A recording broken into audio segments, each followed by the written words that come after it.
together. Radio Manu 91, where it's always better. Where it's always better.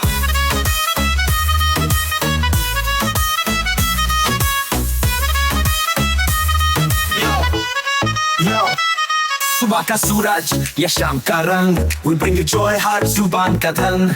Community की बात हम हैं आपके साथ, let's spread the love. चलो मिल के साथ tune in, turn up, दिल से बात करो. Radio Manu 92 FM के साथ चलो. Every voice counts, हर लम्हा यहाँ. चलो बात करके देखते हैं, let's all shine on. Yo. Let's all go. सेहत की बात और dreams to share. Radio Manu 92 FM, we're always there. From unity to joy, we bring the light. Every word, every tune makes everything right. Listen up, it's time to unite. Radio Manu 92 FM, shining bright. Dill se suno, we love and care. चलो बात करके देखते हैं, let's take it there. So come along for the ride. Radio Manu 92 FM, we're by your side. चलो बात करके देखते हैं, your voice, your guide.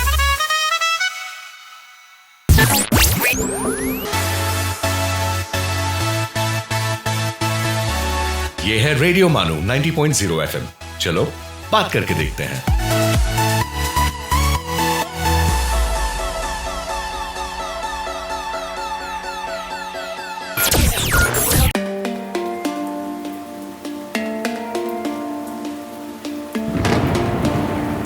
This is Radio Manu 90.0 FM presenting Earth Talks.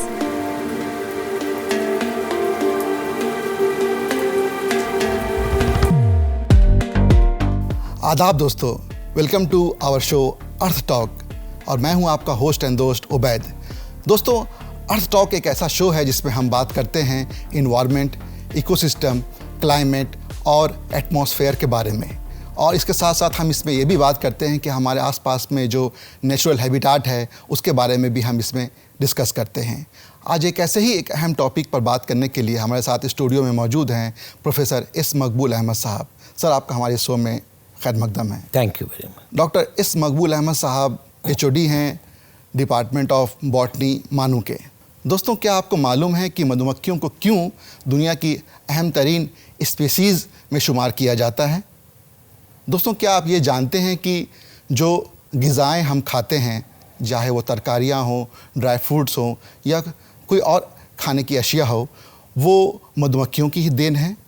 मैं आपको यहाँ पर यह भी बता दूँ कि जो पॉलिनेशन जिसे हम ज़ेरगी कहते हैं, इसमें मधुमक्खियों का एक अहम रोल होता है.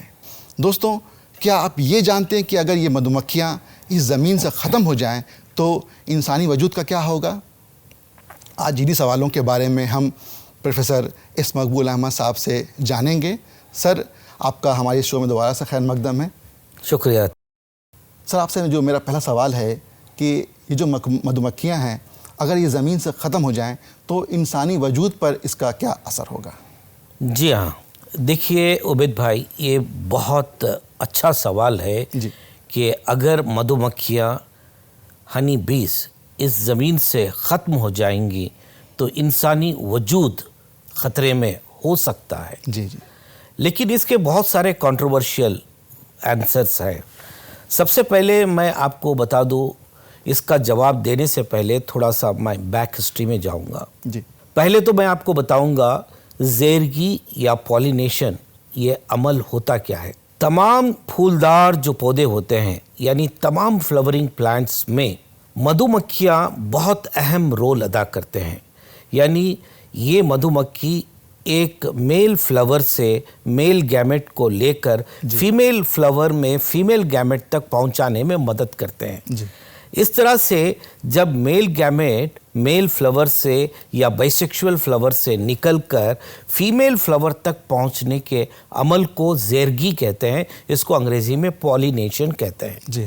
यानी एक बार जब मेल गैमेट फीमेल गैमेट तक पहुंच जाता है तो वहाँ आपस में मेल फीमेल मिलकर फर्टिलाइजेशन अमल वाक़ होगा. यानी यहाँ बारवरी अमल में आएगी और फ्रूट बन जाएगा. तो सबसे पहले क्या पॉलिनेशन अमल होना है, उसके बाद फर्टिलाइजेशन होता है। लेकिन पॉलिनेशन में जो है यहाँ मधुमक्खियाँ बहुत अहम रोल अदा कर रहे हैं। यानी एक फूल से दूसरे फूल तक ये हवा के ज़रिए भी हो सकता है और जानवरों के ज़रिए, हशरात के ज़रिए, कई सारे अवामिल हैं, लेकिन मधुमक्खियाँ बहुत अहम रोल अदा कर रहे हैं पॉलिनेशन अमल में। ये एक पॉलिनेशन ये ऐसा अमल है तमाम फ्लावरिंग प्लांट्स में जिसमें मधुमक्खियाँ ही नहीं बल्कि हशरात भी जो हैं रोल अदा कर रहे हैं पॉलिनेशन में। अब देखिए, फ़र्ज़ कीजिए जब पॉलिनेशन नहीं होगा तो फर्टिलाइजेशन नहीं होगा, जब फर्टिलाइजेशन नहीं होगा तो फ्रूट्स बनेगा नहीं। यानी अगले नस्ल के लिए फ्रूट और सीड बनना है, तभी तो अगले नस्ल दोहराएगी। तो इस तरह से क्या होगा कि नस्ल ख़त्म हो जाएगी।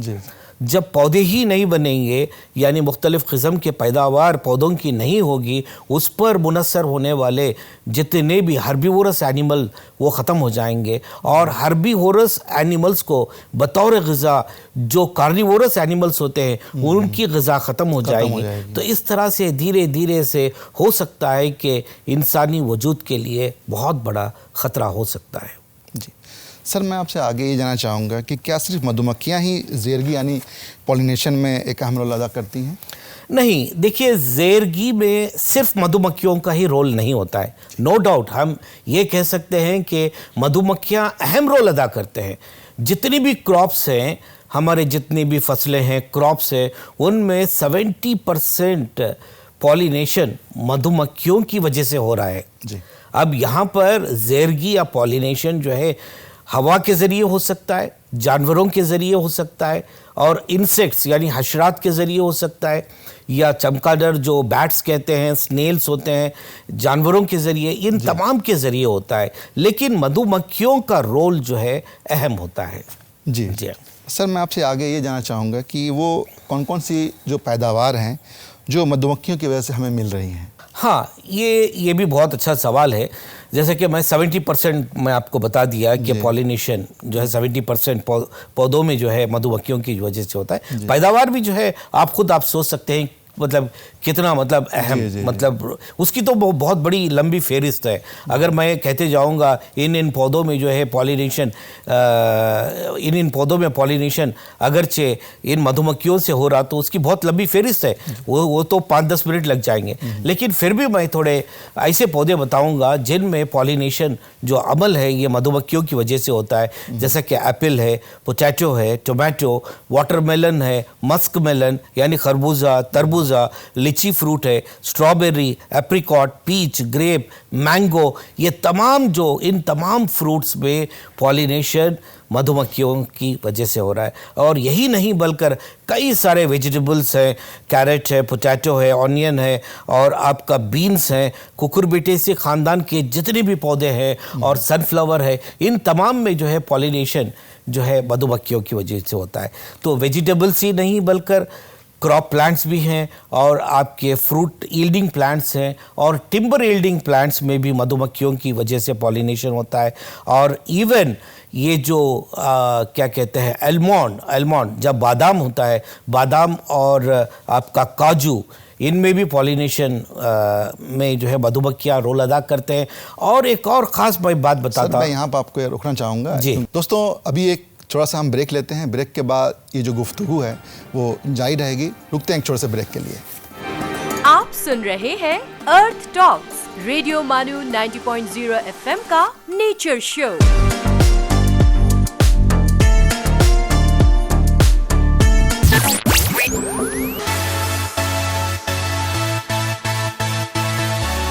This is radio MANUU 90.0 FM। चलो बात करके देखते हैं।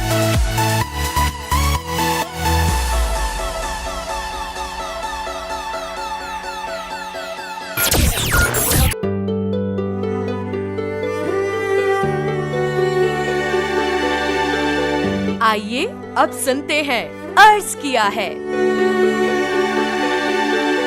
आदाब, मैं हूं डॉक्टर हशमत और आप सुन रहे हैं अर्ज किया है। अर्ज किया है में आज हम बात करेंगे आले अहमद सुरूर की। आले अहमद नाम सुरूर तखल्लुस बदायूं के रहने वाले थे। इब्तदाई तालीम के बाद सेंट जॉन्स कॉलेज आगरा से BSc और अलीगढ़ मुस्लिम यूनिवर्सिटी से पहले अंग्रेजी फिर उर्दू में एमए किया। 1934 में अलीगढ़ में अंग्रेजी के और 1936 में उर्दू के लेक्चरर मुकर्रर हुए। 1 साल रज़ा कॉलेज रामपुर के प्रिंसिपल भी रहे। बाद में लखनऊ यूनिवर्सिटी के शोबे उर्दू में रीडर की हैसियत से काम किया। 1955 में प्रोफेसर की हैसियत से अलीगढ़ मुस्लिम यूनिवर्सिटी वापस आ गए। 1958 से रिटायरमेंट तक इसी यूनिवर्सिटी में शोबे उर्दू के प्रोफेसर और सदर के फ़राइज़ अंजाम दिए। सुरूर साहब 18 बरस तक अंजुमन तरक्की उर्दू हिंद के जनरल सेक्रेटरी भी रहे। उन्होंने हमारी ज़बान और जरीदा उर्दू अदब के मुदीर की हैसियत से भी काम किया। आले अहमद सुरूर उर्दू ज़बान के साहब तर्ज अदीब और मुमताज़ नक़ाद थे। तनक़ीद जैसे मौजू को उन्होंने अपनी दिलकश तहरीर के ज़रिए एक पसंदीदा और शाइस्ता फ़न बना दिया। सुरूर साहब की तसानीफ में तनक़ीदी इशारे, नए और पुराने चराग, तनक़ीद क्या है, अदब और नज़रिया, मसरत से बशीरत तक काबिल ज़िक्र हैं। सलसबील, ज़ौक़ जुनू और क़्वाब और क़लिश उनके शेरी मजमूए हैं। क़्वाब बाकी हैं, सुरूर साहब की आप बीती है। दोस्तों, ये थे आले अहमद सुरूर और उनकी अदबी काविशें। आपसे फिर मुलाकात होगी इस उम्मीद के साथ इजाज़त दीजिए। आदाब।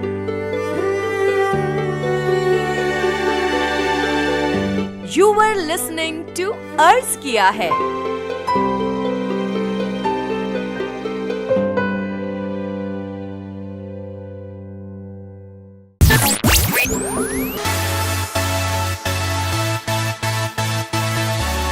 Keep listening to Radio Manu 90.0 FM. चलो बात करके देखते हैं।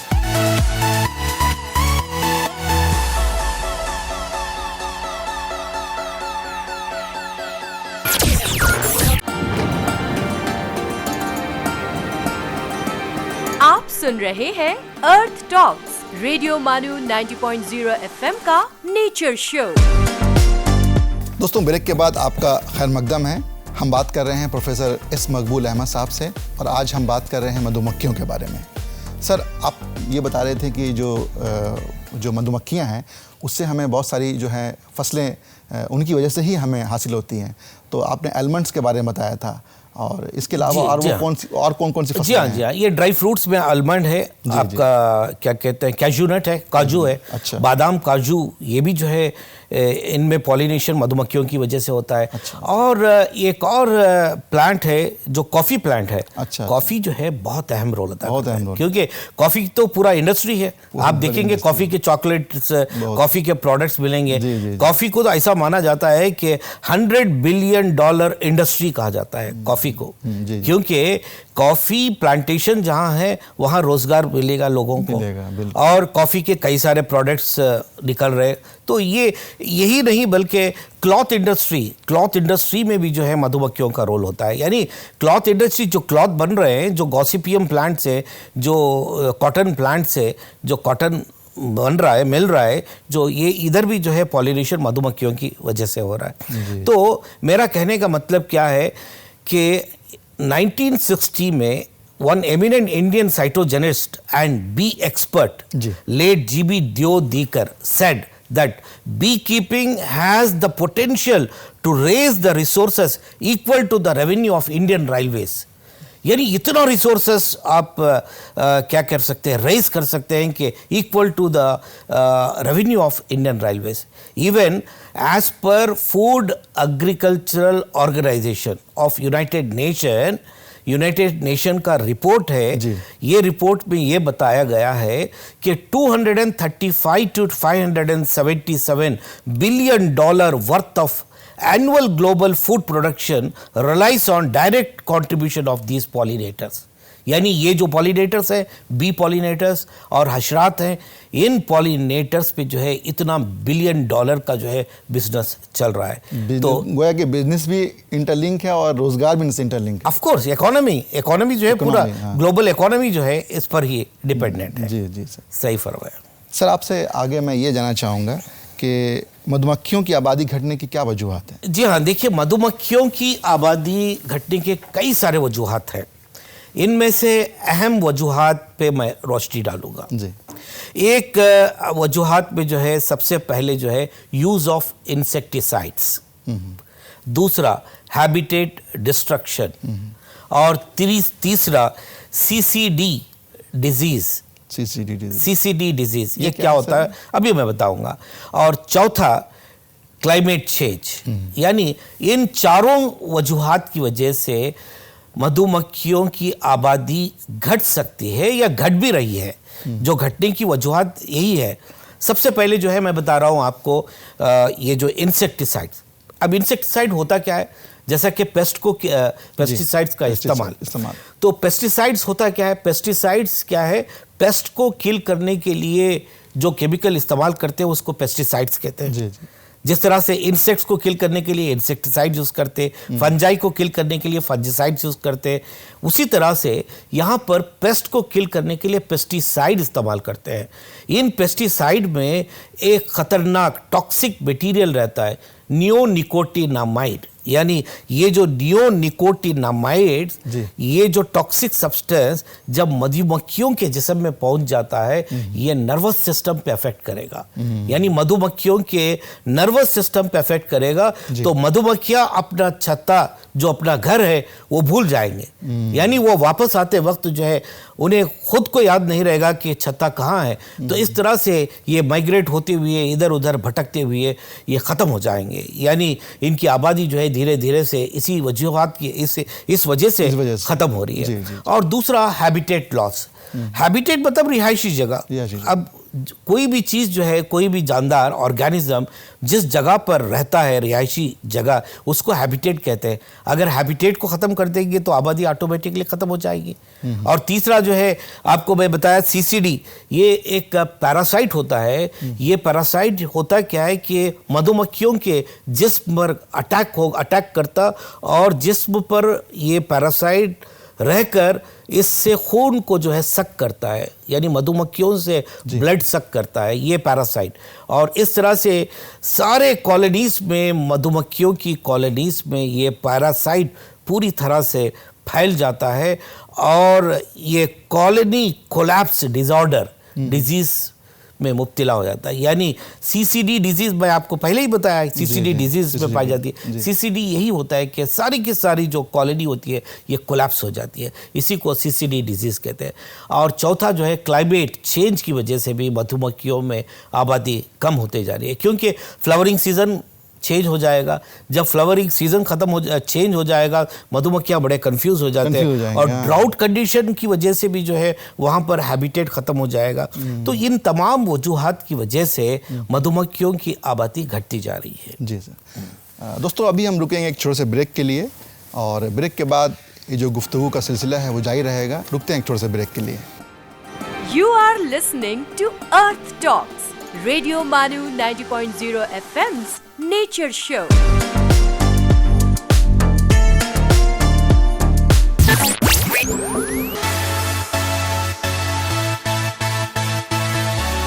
आप सुन रहे हैं रेडियो मानो 90.0 FM। चलो बात करके देखते हैं।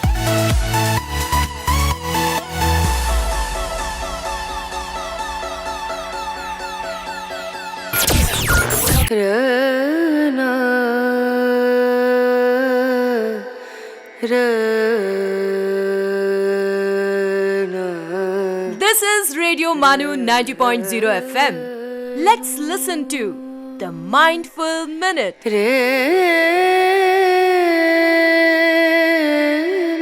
विनोबा भावे कहते हैं, जिस राष्ट्र में चरित्रशीलता नहीं है, जिस राष्ट्र में चरित्रशीलता नहीं है, उसमें कोई योजना काम नहीं कर सकती।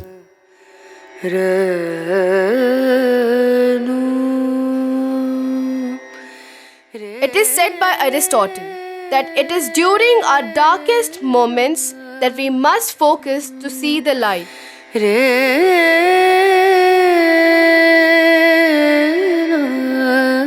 आज़ादी का ये मतलब हरगिज़ नहीं कि मज़हब व अखलाक की पाबंदी न की जाए। Pope Alexander. ये है रेडियो मानू 90.0 FM। आप सुन रहे थे the mindful minute.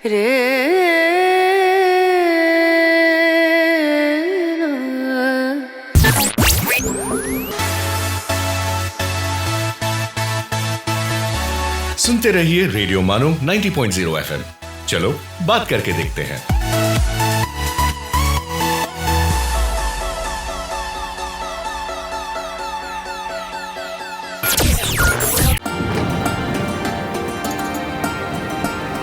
You are listening to Earth Talks, Radio Manu 90.0 FM's Nature Show.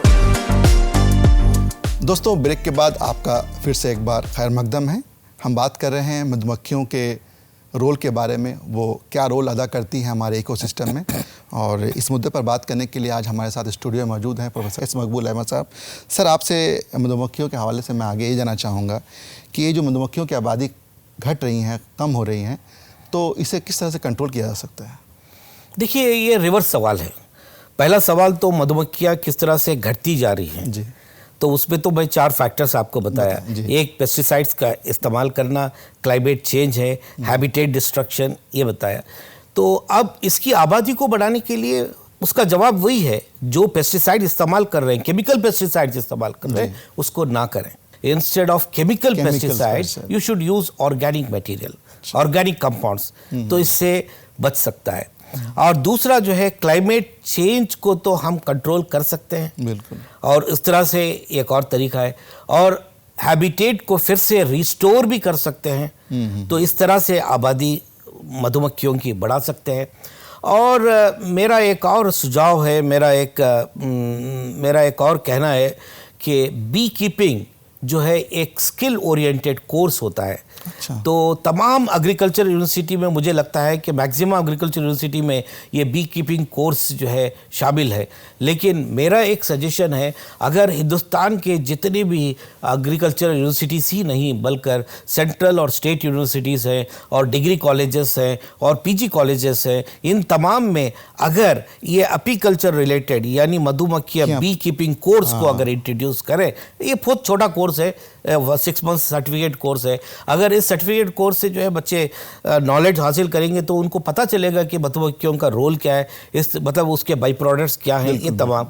तो और ये आसानी से एक छोटी सी मैं बात बताता हूँ। देखिए, अगर अपने घरों में जो है, अगर आप फूलदार पौधों को उगा रहे हैं, समझ लीजिए, आप चंद दिनों के बाद देखिए जब फूल लगने लगेंगे तो कई सारे तितलियां, कई सारे मधुमक्खियां, कई सारे हशरात आने लगेंगे। बड़ा अच्छा, मतलब देखने में बड़ा अच्छा लगता है, मतलब एस्थेटिक जो मतलब वैल्यू बढ़ जाएगी। बिल्कुल। तो इस तरह से मधुमक्खियों को हम दावत दे सकते हैं फूलदार पौधों को लगाकर। बिल्कुल। सर, आगे मैं आपसे ये जानना चाहूँगा कि पॉलिनेशन के अलावा मधुमक्खियों का इंसान के रोज़मर्रा की ज़िंदगी के ग़िज़ाई और इस्तेमाल के लिहाज से क्या रोल है? ये भी बहुत अच्छा सवाल है आपका उबैद भाई जी। जैसा कि मैं आपको बता दिया कि मधुमक्खियाँ जो है पॉलिनेशन में रोल अदा कर रहे हैं। ये बहुत छोटा रोल नहीं है, पॉलिनेशन में बहुत बड़ा रोल अदा कर रहे हैं, क्योंकि मैं आपको पहले भी बताया कि 70% of the crop pollinated by honey bees and insects, हशरात। तो ये तो पॉलिनेशन में तो एक रोल है। और दूसरा अहम रोल है कि मधुमक्खियों की वजह से हमें कई सारे बाई प्रोडक्ट्स मिल रहे हैं। जैसे कि मिसाल के तौर पे हनी मिल रहा है, शहद है, बिल्कुल शहद, बी वैक्स मिल रहा है, रॉयल जेली है, और पोलन भी है। तो ये जो बी वैक्स है, बी वैक्स को जो है क्या कहते हैं, कैंडल्स इंडस्ट्री में इस्तेमाल करते हैं, शू पॉलिश है, और फार्मास्यूटिकल इंडस्ट्री में इस्तेमाल करते हैं। और इसको जो रॉयल जेली को ह्यूमन कंज्यूम करता है, और उसी तरह से ये पोलन जो होता है, पोलन में प्रोटीन पाया जाता है। ये जो पराग जो कहते हैं, पोलन में जो प्रोटीन पाया जाता है, प्रोटीन को जो है प्रोटीन, ये पोलन को भी जो है ह्यूमन कंजप्शन में ले रहा है, यानी ह्यूमन कंज्यूम कर रहा है। लेकिन इन तमाम जो बाई प्रोडक्ट्स में हनी जो होता है, शहद, ये बहुत बड़ा मतलब कह सकते हैं बाई प्रोडक्ट है, बहुत फ़ायदेमंद है। हनी में जो है ऐसा कहा जाता है potassium, calcium, magnesium, sodium, phosphorus, manganese, ferrous, silicon और जैसे मादनियात, और अलावा उसके अलावा कई सारे B complex vitamin, C vitamin पाए जाते हैं। और अद्वियात में यानी इसमें मेडिसिन में इस्तेमाल करते हैं। आजकल आप देखे होंगे उबैद साहब कि आजकल जो रेडियो में हो या आपके टीवी चैनल्स में बताते रहते हैं कि भाई शहद पीने से बहुत फ़ायदा है। शहद को आप कुनकुना पानी में मिलाकर पिए, आपको सेहत बहुत अच्छा रहेगा। अगर मोटे लोग हैं, हाँ, मोटापा कम करने के लिए कुनकुना पानी में जो है थोड़ा सा शहद मिला देते हैं और थोड़ा नींबू पानी भी मिला देते हैं। ये तमाम चीज़ें आज के तारीख में बता रहे हैं लोग। जी जी। लेकिन मैं कहूँगा 1400 साल पहले कुरान शरीफ में एक सूरे में जो है सूरे नहल के 68 आयत यानी 68 आयत में जो है बताया गया है इसकी अहमियत के बारे में। जी। सूरे नहल की ये आयत इस तरह है, व औहा रब्बुका इलन नहली अनित्तखिज़ी मिनल जिबाली बुयूतन व मिनश शजरी व मिम्मा यारिशून। ये जो आयत है 68 आयत है यानी 68 आयत है। इसकी मानी इस तरह है, अल्लाह ताला ने शहद की मक्खी के दिल में ये बात डाल दी है कि तुम जाओ पहाड़ों, दरख्तों पर और छतों में घर बनाओ और फिर हर किस्म के फूल और फल की तरफ जाओ, अपने रब के बनाए हुए करम और आसान रास्तों पर चलती रहो, अपने रब के बनाए हुए नर्म और आसान रास्तों पर चलती रहो। तो इसके अलावा एक और मैं अहम बात, बहुत बड़ी बात बोलने जा रहा हूँ, इसको गौर करिए। और फरमाया, उस मक्खी के पेट से एक पीने की रंग बिरंगी चीज़ निकलती है, उसमें लोगों के लिए शिफा है, बेशक गौर व फिक्र करने वालों के लिए निशानी है। यानी मधुमक्खी के पेट से एक रंग बिरंगी चीज़ निकलती है, उसी को हम क्या कह रहे हैं, हनी कह रहे हैं, उसी को हम शहद कह रहे हैं। वो शहद, उसमें जो है शिफा है, यानी इसमें लोगों के लिए शिफा है। फीली शिफा उल नास। तो कुरान शरीफ में आयत नंबर 68 और 69 में क्लियरली बता दिया गया है कि इसकी क्या क्या फ़ायदे हैं। जी दोस्तों, हम यहाँ पर रुकेंगे एक छोटे से ब्रेक के लिए। ब्रेक के बाद ये गुफ्तगू का सिलसिला जारी रहेगा। सुनते रहिए हमारा रेडियो मानू। आप सुन रहे हैं अर्थ टॉक्स, रेडियो मानू 90.0 FM का नेचर शो।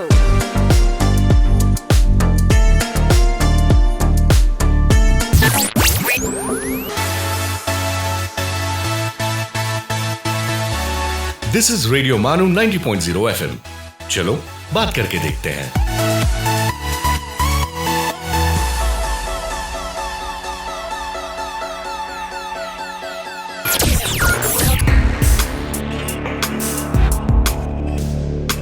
आइए अब सुनते हैं हिस्ट्रीज मिस्ट्रीज। दोस्तों आदाब, हिस्ट्रीज मिस्ट्रीज में आपका वेलकम है। मैं हूं आपका मेज़बान उबैद और आज हम बात करेंगे फ्रेंच रेवोल्यूशन के बारे में। दोस्तों, फ्रेंच रेवोल्यूशन सन 1889 में फ्रांस में शुरू हुआ और ये तारीख़ के अहम तरीन इनकलाबात में से एक माना जाता है। इस इनकलाब की सबसे बड़ी वजह बादशाहियत का जुल्म, अमीरों और गरीबों के दरमियान फ़र्क और आम लोगों के हकूक़ की पामाली थी। लोग महंगाई, भूख और टैक्सों से तंग आ चुके थे, जबकि बादशाह और उमरा ऐशो इशरत की ज़िंदगी गुजार रहे थे। आवाम ने आज़ादी, मसावात और भाईचारे यानी लिबर्टी, इक्वालिटी और फ्रेटर्निटी के नारे के साथ बगावत की। इस दौरान बादशाह लुई द 16 और मलका को कैद कर लिया गया और उन्हें सज़ाए मौत दे दी गई। इस इनकलाब के नतीजे में बादशाहियत का खात्मा हुआ और जमहूरियत की बुनियाद रखी गई। फ्रांस में नए कानून बने और आम लोगों को हकूक़ मिले, जो आगे चलकर दुनिया के कई दूसरे मुल्कों के लिए भी एक मिसाल साबित हुई। दोस्तों, मगर नेपोलियन बोनापार्ट ने 1804 में खुद को फ्रांस का बादशाह बना लिया और इस तरह फ्रांस में दोबारा बादशाहियत कायम हो गई। फ्रांस की दूसरी जमहूरिया 1848 में कायम हुई। ये फरवरी इनकलाब की वजह से मुमकिन हुई, जिसमें अवाम ने बादशाह लुई फिलिप को हटा दिया और दोबारा जमहूरी हुकूमत कायम की। दोस्तों, ये इनकलाब हमें सिखाता है कि अगर लोग जुल्म के खिलाफ मुत्तहद हो जाएं तो बड़ी से बड़ी ताकत को भी हिला सकते हैं और इंसाफ पर मबनी एक नया निज़ाम कायम कर सकते हैं। दोस्तों, आप सुन रहे थे हिस्ट्रीज मिस्ट्रीज अपने मेज़बान उबैद के साथ। आपसे फिर मुलाकात होती है। सुनते रहिए रेडियो मानू 90.0 FM। चलो बात करके देखते हैं। You were listening to History's Mysteries.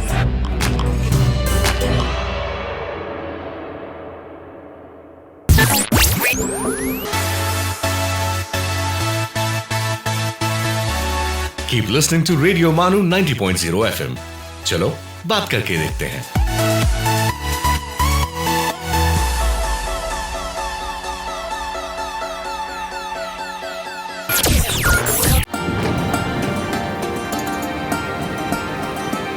आप सुन रहे हैं अर्थ टॉक्स, रेडियो मानू 90.0 FM का नेचर शो। दोस्तों, ब्रेक के बाद आपका दोबारा से खैर मकदम है। सर, आपसे आगे मैं ये जानना चाहूँगा कि मधुमक्खियों का वजूद अगर ख़त्म हो जाएगा तो इसका इंसानी ज़िंदगियों पर क्या असर होगा? जी हाँ, ये देखिए सवाल इससे पहले भी थोड़ा सा लिंक था जो आपका सवाल जो आप पूछे थे।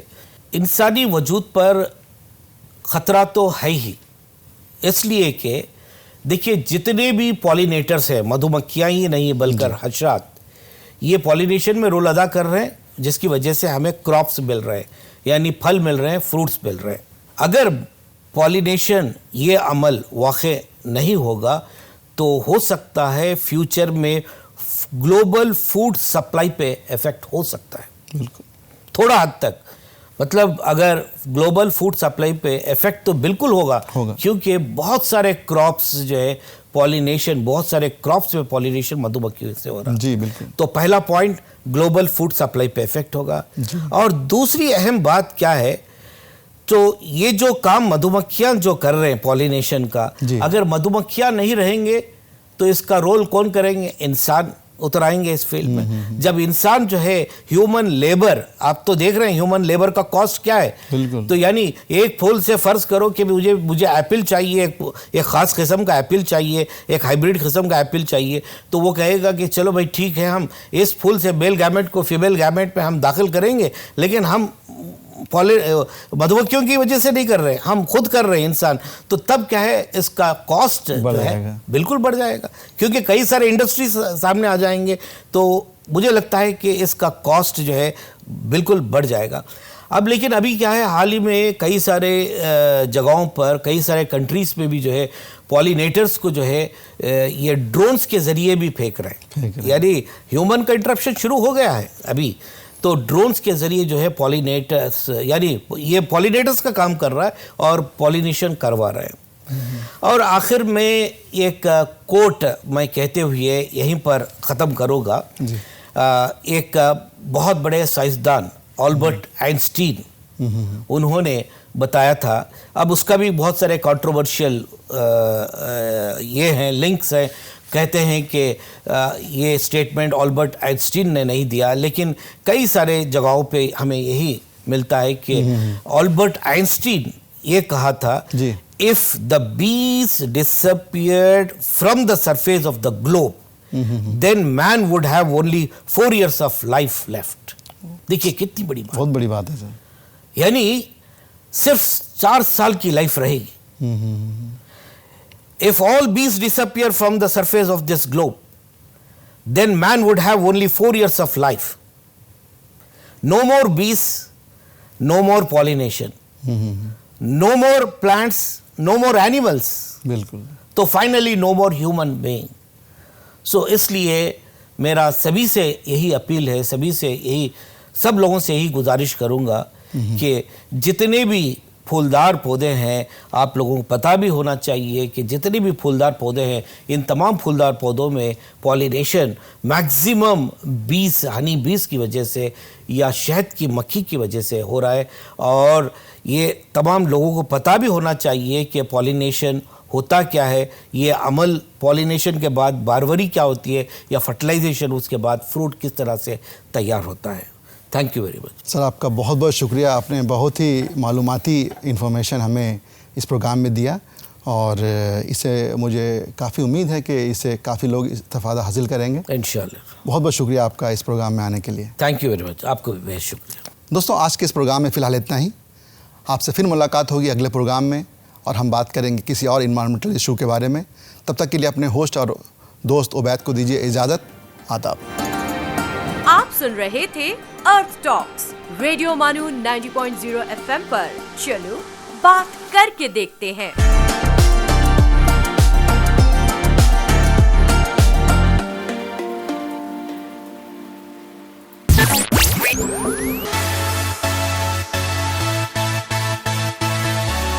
This is radio MANUU 90.0 FM। चलो बात करके देखते हैं।